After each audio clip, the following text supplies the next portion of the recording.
الفيرمونت عندنا لقاء إن شاء الله مصور أنا وأبو خالد. حسان I love you. الله يسعد قلبك. عندنا لقاء هنا إن شاء الله الحين. هذه الكاميرا دايرة ويا رب التوفيق. لا أنت الأوردر حق التصوير كم؟ عندي ب4 ريال. ليش؟ تقولي ليش؟ أفرض أنا السوق بعدين أسيب 4000. تفهم يفهم الولد هذا من البزنس. هذا رجل الأعمال مو رجلها.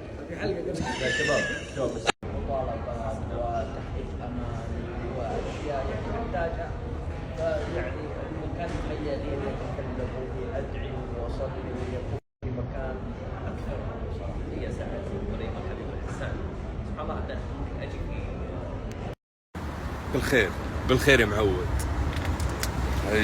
جاي شمال من الكويت والله. بالخير جميعا. مساء الخير استاذ ناصر. اهلا وسهلا. مساء النور والسرور يا مرحبا. منور مكة يا حبيب قلبي والله انت اللي منور. طال عمرك ما شاء الله. ايش مناسبة الشخصية هذه؟ الكويت. غزة بشرتي معلوش. ونعم. انا الان قاعد ادور في الحيل. ايش؟ مساء الخير استاذ سعد. روح الدغ الطلب وجيب لنا اياه. الدغ الطلب وجيب لنا. عندي طلب لبيه. خلي تذكار. تبغى ايش؟ اغني لك ايش؟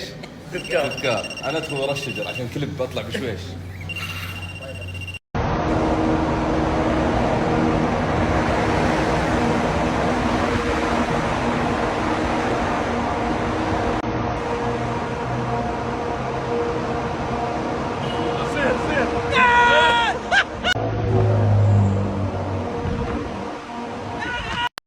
من الفندق ابو البراء قال خلونا نجرب الباصات التردديه.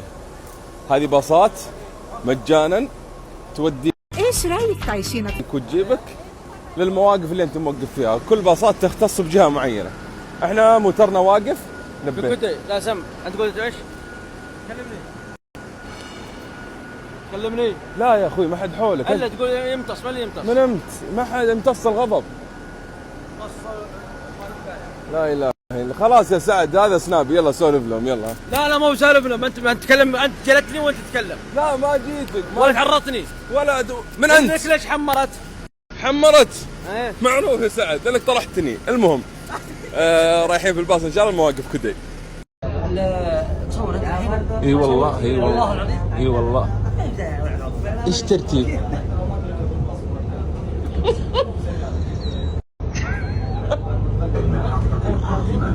ايش الترتيب؟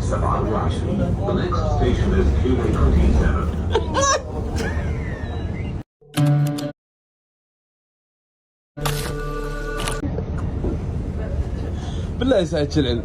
والله العلم ترى بطرش ما بس تقول لي شوف مين ذمك؟ بالله ايش الترتيب صدق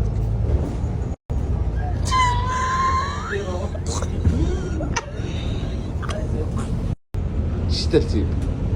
يلا يشغلك بالترتيب. ذكرنا باص بيودينا مخابر الحرب بيودينا شهداء. يقول وين الشهداء؟ وين الشهداء؟